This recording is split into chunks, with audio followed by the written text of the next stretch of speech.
This episode of 6'5 Guys is brought to you by Defiance Machine, defying tradition with innovation.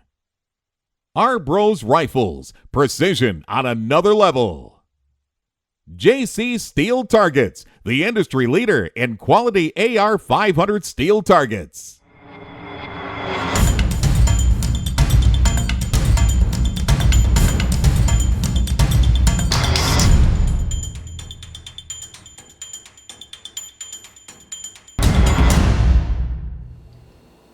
Welcome to another episode of 6'5 Guys. Hi, I'm Steve Lawrence. And I'm Ed Mobley.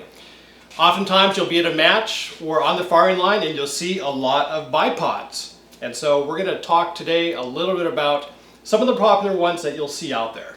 Yeah, and besides a rifle and ammunition, in this game, a good bipod is probably the most indispensable item you can have. Absolutely. In fact, what you'll find is some of the more experienced shooters, if they show up at a match, they may actually have more than one bipod. In fact, we've seen folks carry as many as 3. So in addition to maybe carrying shooting sticks or tripods. And there's really no right or wrong bipod for a particular individual. For example, Steve, you use the Atlas. That's right. I've used the Atlas in the past. Currently now I'm using the Harris. You know, you're even contemplating switching back to a Harris. Going back to the Harris. So again, Right. there's no right or wrong bipod. In fact, you'll see other models out there. One that we'll talk a little bit about today is an interesting one from Accu-Tac. So we had a chance to test that out as well. And so what we're going to do and what we believe is going to be most useful for our audience is to examine these different bipods and talk about the different attributes, and then you and the audience can take that information. Yeah. Things to look for. I mean, Yeah, there's exactly. certain features that we feel from our experience and our journey that are important. And so we'll talk a little bit about that and give you some considerations when you're looking at choosing a bipod or maybe going to something else, some of those considerations. So Steve, do we want to start with what is probably the most common bipod out there, the Harris? The Harris BRMS 6 to 9 inch, very popular and for a reason.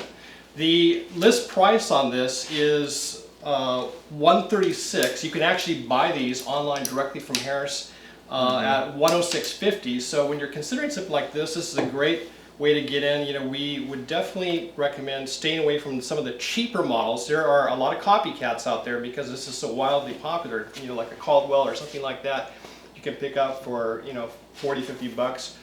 But these are very well made for a number of reasons. And let's go through some of the features. Yeah, and so you'll definitely want to get some type of pod lock, which allows you to adjust the swivel feature and adjust the tension. I mean, that's almost indispensable to get one of the pod locks. Yeah, in fact, you can see, on this rifle that I don't have the pod lock on there as of yet. And it is a great feature because it allows you to adjust the tension of the cant very easily from a prone position.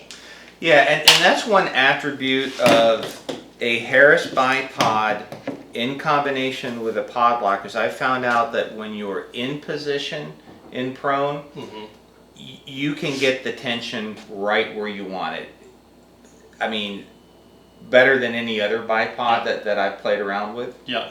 So that's a nice feature. You know, one of the nice features about the Harris BRMS is they are spring loaded. So once you're in position behind the gun, if you're on uneven terrain, if you just deploy it, it'll have you set up. It'll actually jump out to wherever the ground's at, and then you can adjust the rifle cant, using your pod lock feature to get to a horizontal shooting plane from a sight picture standpoint. And now one thing you've noticed on here is we have some aftermarket feet, and there are a number of aftermarket spikes that are available. Here are the ones that our friend Doug Lorfield makes. Northwest Precision Customs. Yeah, we actually have a video on that. These are made by JG. At High-Speed Shooting Systems. Correct.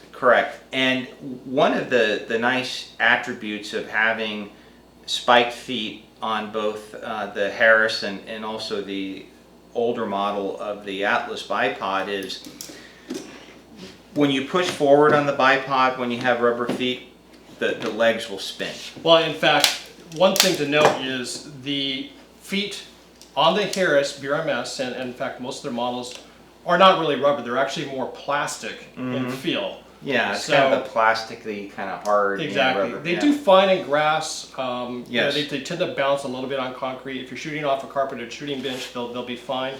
I found that, particularly in rocky terrain, and some of the stuff we shoot out in the field, that the spiked feet, for me, Yes. I really like.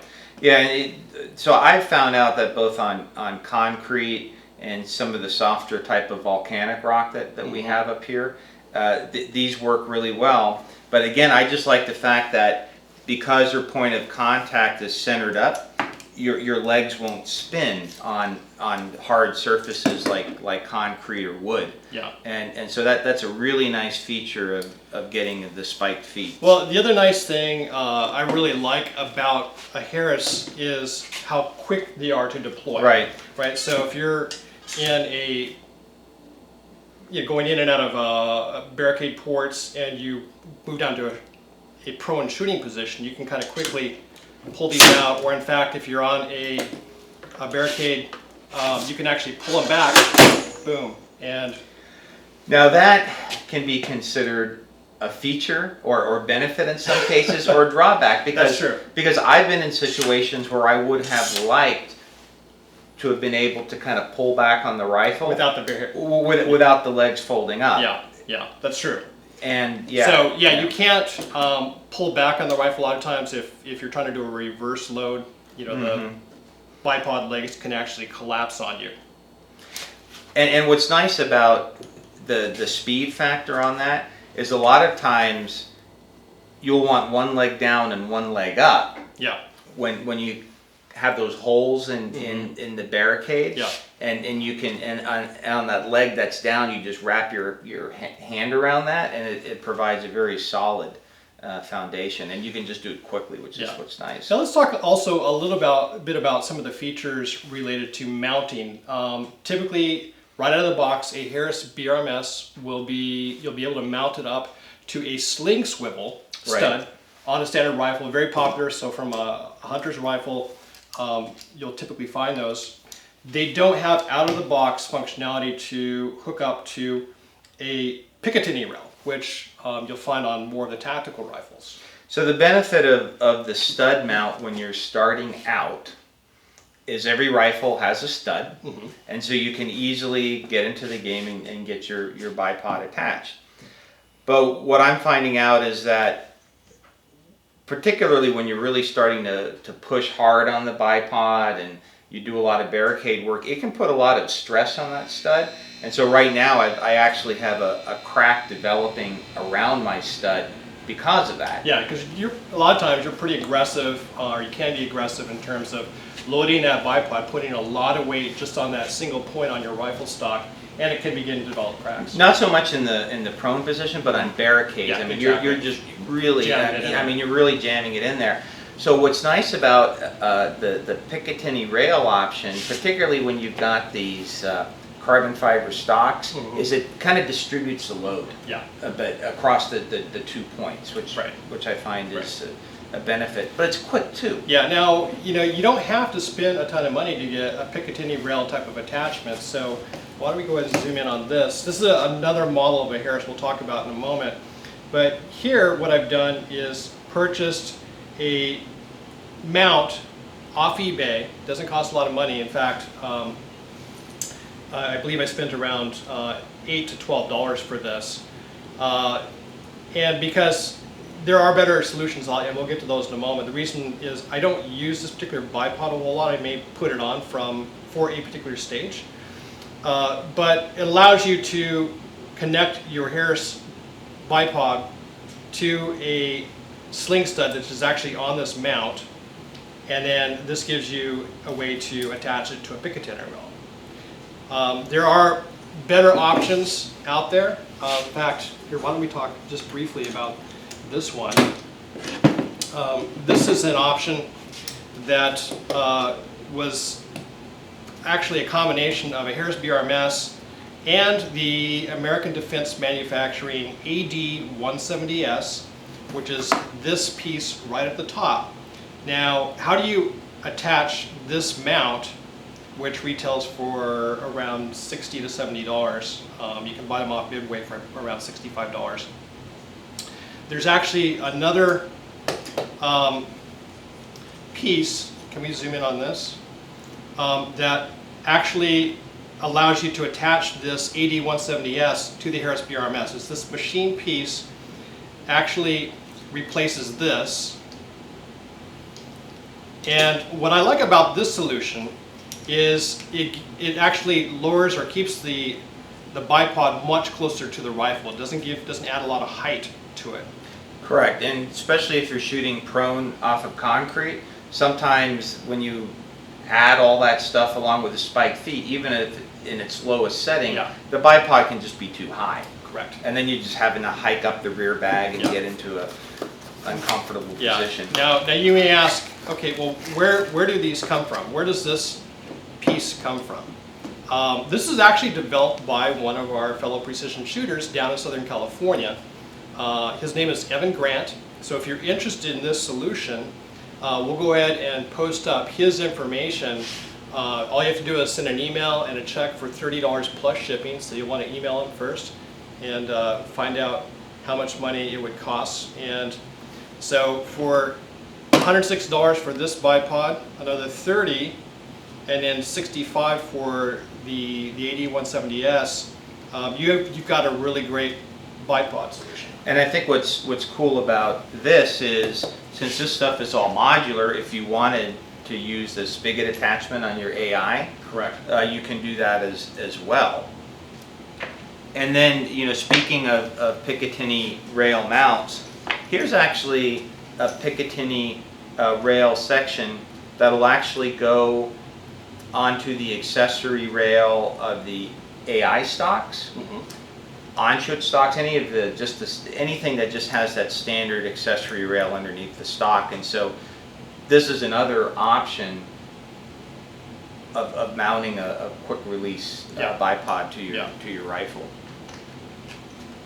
So let's talk a little bit more about some of the other Harris options on the table here.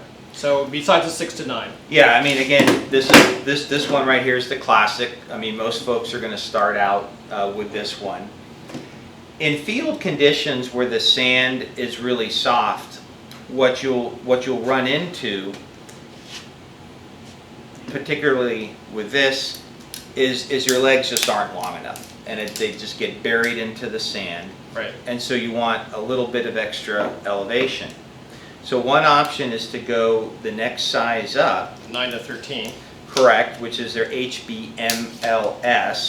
It actually is the same price as its smaller sibling right here. But as you can see, if you're in really loose sandy soil, gives you an extra 3 to 4 inches. Yeah. And I used this in a stage at Wenatchee just last weekend where it was very sandy, and this saved me. This right here, there's no way I could have gotten the front elevation I needed with my rifle. Yeah.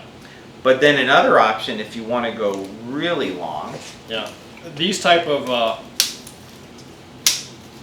bipods are very nice. 13.5 to 27. Yeah, so you've got 3 extensions here, right? You basically pull them out to the height you need. Spring loaded for retraction. This as well. Yeah, you loosen that and then just press right into there. Yeah. So this was actually a solution that we saw used quite effectively in a number of stages at the Utah Silencer Co. Quiet Riot match. We'll actually show up a couple of kind of B-roll as we're talking through this, but we found that in some stages this type of a bipod was very, very well, actually absolutely necessary to do well in some of those stages. Absolutely, and there's some run and gun stages where it's more efficient just to get down and just squat like this, and to have that attached to your rifle. Yeah, if you're going to do a paddy squat and get a precision shot off, you do need some sort of a support out there just to steady your rifle, and this is a great solution for that. Or in a hunting type of scenario where you have very high brush, you're not going to be able to get down to a prone position.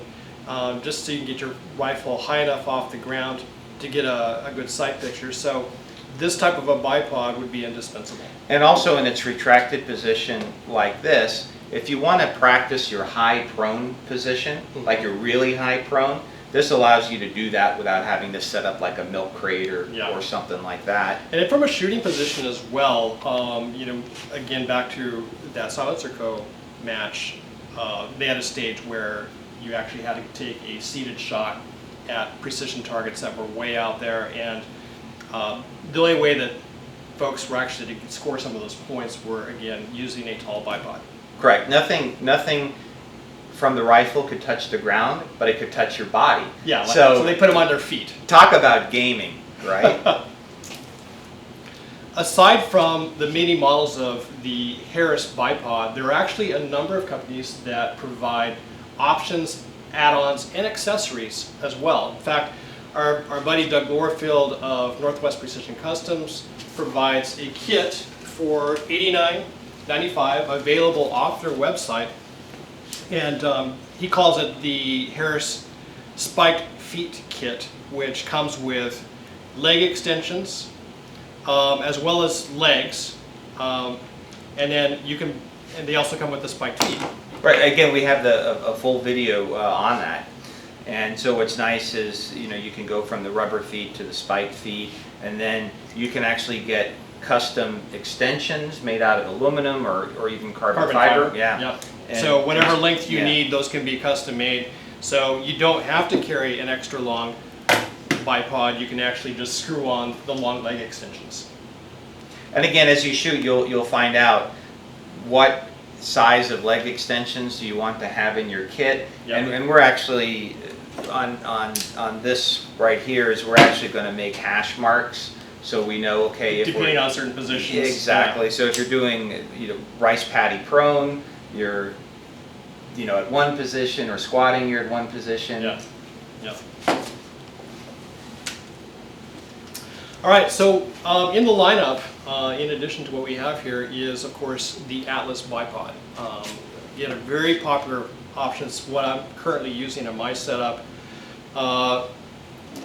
You know, the first model, and there's probably three that in particular we'll cover, is going to be the Atlas BT10 V8 bipod.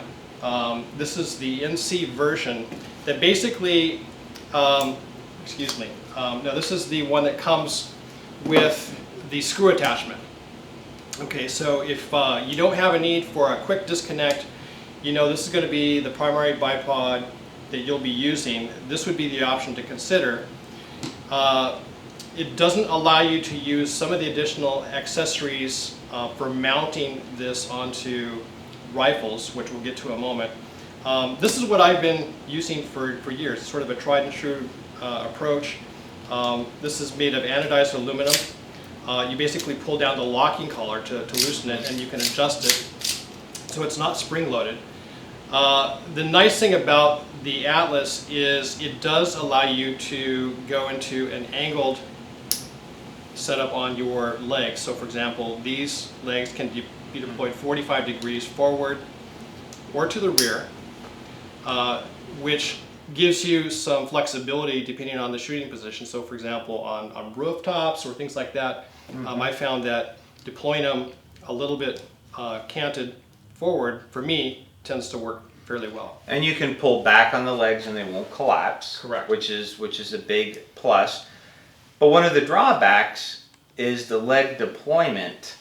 It can take a bit of practice to get that. You don't have the speed. You don't have the speed, and the problem that I personally had is under stress, sometimes you fumbled it, and you can waste a good amount of time trying to, you know, retract your legs. Now this classic version, the version 8 or 8.1, you'll notice that the legs actually spin. So when you're on concrete, a lot of times the bipod will have a tendency to want to walk as you're going from shot to shot or putting different stresses in terms of loading the bipod. It will want to tend to pan by itself.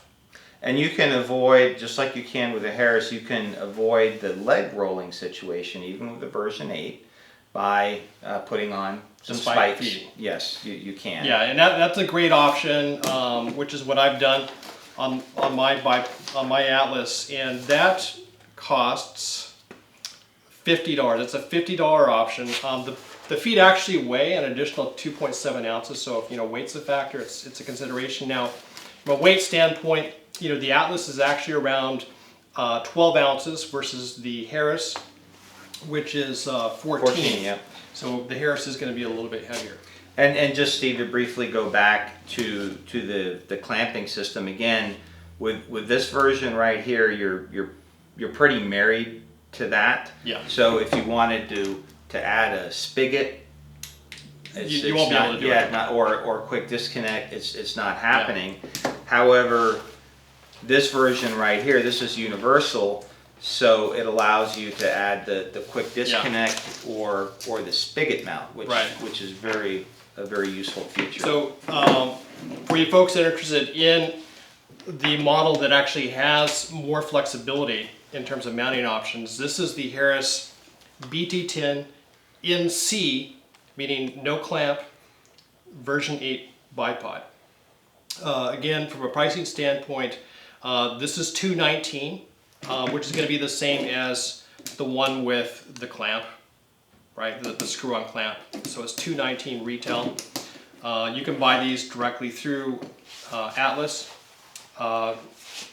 Many other places sell the Atlas as well. And like a lot of good manufacturers, Atlas listens to their customers. They evolve the product, and so this one right here is actually the version 10, the newer one. Mm-hmm. I don't know if the version 8 is still available for sale. It is. Okay. Yeah. Okay. So the version 10, this is also called the PSR version. You want to tell a little bit about kind of the unique feature, what makes this different? Right, and I'll contrast it to my experience with the version 8, and why I may start playing around with the Atlas bipod again because of some of the improvements they've made, and notably the legs don't roll, which is a really nice feature. There's a machine boss within that leg extension. Why don't we go ahead and show that? You can see it. You can see it right there. So again, that keeps the leg from rolling. It does. Yeah.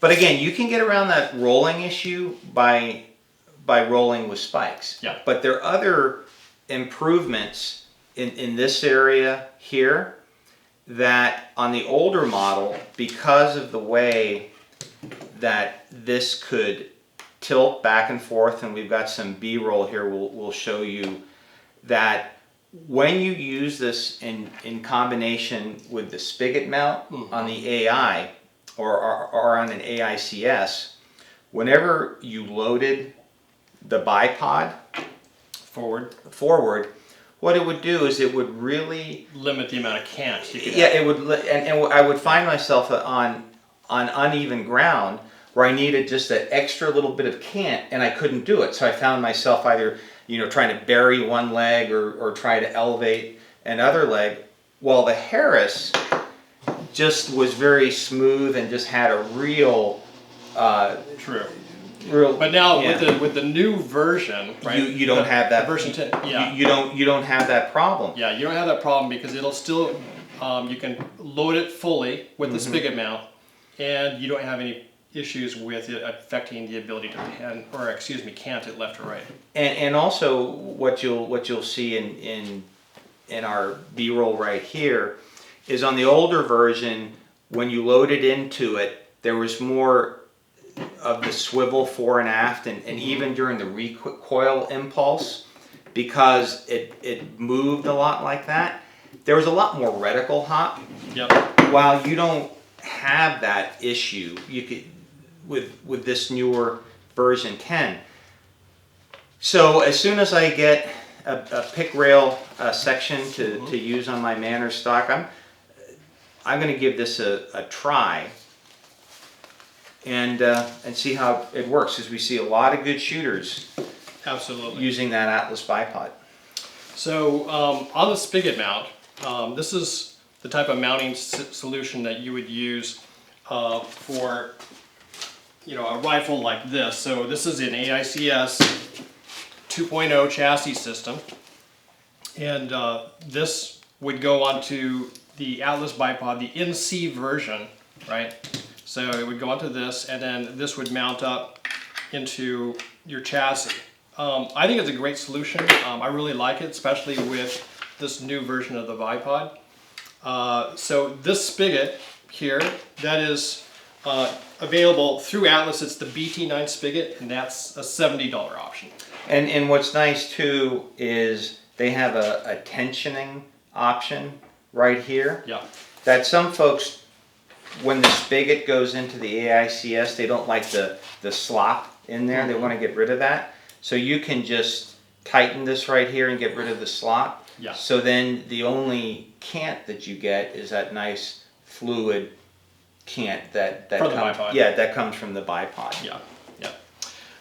The other option is feet. Very important to actually have a backup pair. Again, I was at the Silencer co-match, and one of my feet fell off. The rubber just essentially wore off, and I wasn't watching it and looking at how it was wearing down. But duct tape can fix anything. Well, yes, some super glue and some Gorilla Tape was able to keep me in the match.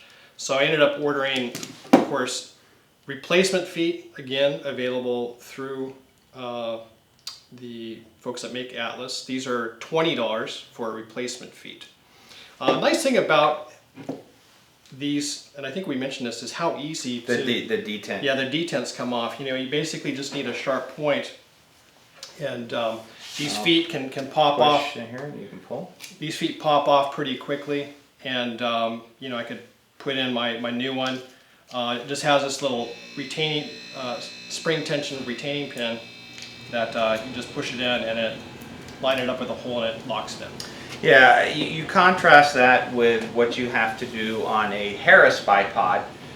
It's a different. They use a roll pin. Yeah, a roll pin to pound it out. And you need to be a little bit careful. And you've got a story around this. I think you had a friend that was trying to do that. I have a friend of a friend of a friend that was trying to get the roll pin off of their bipod, and the leg it just breaks. Now, Doug describes in his video how to do that. What you really want to do is just make sure that you cradle it in such a way that you don't put stress on the legs. Yeah, because these little notches right here are actually, that's the breaking point. Yeah, exactly. They're actually stress points. But believe it or not, actually I talked to the Harris folks at SHOT Show, and my friend of a friend of a friend will actually get a new bipod. Oh, they're going to stand behind the product. They're going to stand behind the product, That's awesome. even though my friend of a friend of a friend was incompetent. Yeah, I think his name's Ed too. It is. He looks a lot like me. All right. So what else do we got here? We covered Atlas. I think, why don't we talk a little bit about this guy here? You know, our friends over at Accu-Tac, we actually met these folks at the Las Vegas Precision Rifle Match, PRS match, early in the year, and they were also at SHOT Show. And they had a very interesting product. This is the Accu-Tac SR5, and I want to make sure I get the correct information to you guys. This product retails for $235, so you're going to be, from a price standpoint, in the same ballpark as an Atlas. Now, what makes this bipod unique is several features. For one, being able to deploy it quickly, you essentially pull the leg out and then rotate it to the desired position. So you can rotate it fully this way, you can come all the way back, and you got, of course, 45 degrees fore and aft. And you know, that is a really nice innovation, because even under stress, you can make this work, and you can pull back on these legs, and they're not going to fold up. So I think they developed a very intuitive method of moving the legs. Yeah. Weighs in at 20 ounces, so little heavier than some of the other ones. Yeah, it is. It's going to be a little bit heavier, you know, versus 11 to 12 ounces on an Atlas. There are some other kind of cool features aside from how you deploy it. In terms of getting it deployed, once it's folded out into the desired position, from a height standpoint, you essentially can go with the length here, which is 6 inches, versus pulling it out. So you pull it out to the desired length. These are spring loaded, so they retract automatically. You have a tensioning knob here for controlling the amount of tension as far as your cant, left or right, which is a nice solution as well. The feet basically screw in and out, so these are very easily replaceable. They do have replacement rubber feet, as well as spiked aluminum feet. Those spiked feet are a $40 option.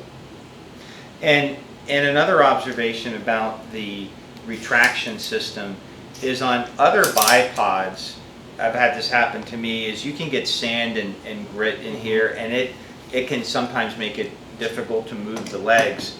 But when you just see how this works right here, yeah, you're not now again, this is an eval unit, so we didn't put it in the sandbox, but this just looks to me like you are not going to have. It looks foolproof, and yeah, you know, from our use in testing this out in the field, it's very durable. I wouldn't anticipate any sort of weak points in the design. This is 100% billet, so it is entirely machined. It's got kind of an aggressive, kind of tactical look to it. Well, and I tell you, from an aesthetic standpoint, Yeah. I think this is the most attractive bipod on the market, Yeah. bar none. And I mentioned that to you. I said, you know, Jesse James is coming out with his line of rifles. He's had it out, and you spoke to the Accu-Tac folks. Yeah, I actually talked with Accu-Tac, and they had mentioned that to me, that their bipod has been featured in some of the product shots of Jesse James firearms. Yeah, so if you're a photographer and you want to take a lot of glamour shots with rifles, I mean, I know some folks are saying, come on, who cares what it looks like? But you know, that's important to some folks. And it's a second kind of cool. Right? Absolutely. So if I'm pimping out a rifle and I want to show it off to my friends, I'm going to be hooking this up too. Now, one other kind of interesting thing is, you know, if you look at it, look at how wide that stance is. Yes. So what I found was in use, that when I was actually down in a comfortable prone position, this very wide stance provides a lot of stability. And I think you felt there was less bipod hop with it. Well, especially when I was able to lower it down. So you'll also notice that it's higher, right? So you're actually going to be up in a higher shooting position. So which can be advantageous if you're in sandy conditions, loose soil. Exactly. This is not the bipod I would pick if I was shooting off concrete. All the time. All the time. But that's not a showstopper. It's not. You can adjust it. You can adjust it. Yeah. In fact, you know, what I found off concrete was that going into more of a canted leg extension, actually canting these 45 degrees forward, brought the bipod lower and gave me a more stable shooting position, because I had a wider area of contact across the ground with the rifle, so it provided a very stable shooting platform. So it's just one consideration, but I thought that was interesting that you do have a very wide stance with the legs. So Steve, this is far from being an exhaustive overview.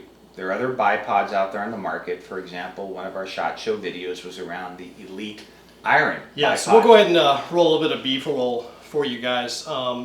So you definitely check out Elite Iron. It is one of the more pricey options out there, and I think that's one of the reasons why you may not see it as much out there, because you know, as good as some of these bipods are, that is equally as good, and has some very unique features in them around its ability to rotate 360 degrees around the rifle.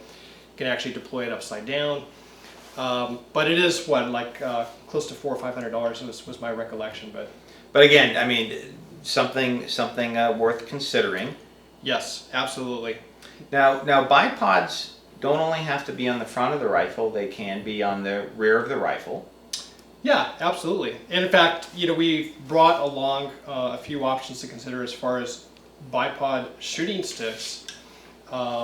So I think you've got here the Primos. So these run around what, $80, $90? Yeah, this was like 89 bucks for the bipod version, and they also have a tripod version. Yeah, so I've got the short version, the tripod version. And the reason why I bought the short version was actually to use it as a rear rest in a typically like a barricade or in a kneeling position. Well, at the Quiet Riot, there was a stage where you had to shoot off the front of your rifle was over the top of some barrels that were about this high. Your target was just short of 1,400 yards. So you really had to stabilize that rifle. And so I had the opportunity, I would say privilege, to have Brian Morgan on my squad. And Brian suggested that we deploy a rear support. And so we use a tripod. We use the tripod with the hog saddle. And that worked really well. But that tends to be heavier, and it took a while to kind of adjust it. But in chatting with Jake Vibert, he said he's really starting to play around with these Primos. Yeah, I like sticks. it because you squeeze the trigger, and then they're controlled pneumatically, and it locks it down. I mean, they are really locked. Yeah, and in the past we've talked about audience feedback, and we're just starting to play around with these. Yeah. And so if folks in the audience have experience with either these or other methods to stabilize the rear of the rifle, please let us know, and we'll share that information with our audience and of course give you credit. Yeah. Now another option is the Stony Point sticks. Yeah. Now, friend Carl Taylor, he runs In Motion targets, and also very well known in this shooting. If you want a mover, go see Carl. And hey, don't laugh at that. Our friend bought his own mover. That's right. And he actually brings it around to matches. So it's a worthwhile investment. But Carl and Brent have won the Sage Flat Shooters match in Montana 2 years in a row now. And he's a great tactical shooter, yes. Former sniper, and he actually uses this in the field. Yeah, what's cool, the way he carries it is he just puts it in a scabbard, and he just takes it out. It attaches to the front of the rifle. The legs right here are adjustable, very lightweight. I mean, it actually weighs I would say actually weighs less than this. And so you could use this in combination with something like this, or in lieu of something like this. So again, another really good practical option that's out there. Yeah. And practical as well as low cost. I mean, that's not a very expensive piece of kit. Yes. Now, an other option that I've just been playing around with, like they say, simplicity is the essence of good design, and just a simple walking stick like this for rear support. For rear support, and what you can do is, we'll just illustrate right here, is you've got your bipod on, or your rifle could be on a barricade or whatever, and you get into position, and you can adjust it like so this. You're adjusting the height by adjusting your grip on that. Right, stick. just adjusting the grip. And let me tell you, it actually works pretty well. Absolutely no vertical motion when you do this. Now there's still some horizontal, and that in talking to other shooters that have tried this, that's the real issue, is trying to minimize that horizontal wobble. But if it comes down to having both horizontal and vertical wobble versus if you can minimize one, if I can minimize wobble in one axis, that's great. And these shooting sticks really help it in as long as you don't collapse. As long as you don't collapse, right? Really help in like trying to when you're just hiking around and again, going back to that weight loss video right here. Here's another reason why I need to lose that weight. All right, folks, hope you guys found this interesting. Again, this is where we're at on our journey. As we've gone through this, we've accumulated gear. I'm sure you will too. We found that, we're circling back, or at least I am, and kind of re-exploring old options. And as you make these types of investments, heck, I just end up running them on a different rifle because it's convenient not have to switch back and forth. Yeah, and again, as we mentioned in the introduction, there is no right or wrong answer. And as you indicated, as you evolve your style, you're just you may change what you're using. And then, like in the case of the Atlas, you may have a manufacturer evolve their product, and then you're willing to give it another shot, as will I. So, Yeah. so again, hopefully we've given you a good insight into some of the options, and then you can basically assimilate that and figure out where you want to go next. Yeah. Guys, if you like this video, the information we shared, please give it a thumbs up, like it on YouTube, share it with your friends on Facebook. Check out our Twitter feed as well. We're beginning to put up information on kind of the stuff that we're running into day to day. And please go to our website where we have detailed write-ups to accompany every video. And also, we update those write-ups periodically with new information that may not be in the video. So definitely you'll want to check that out as well. So remember, folks, life's an adventure. Stay on target.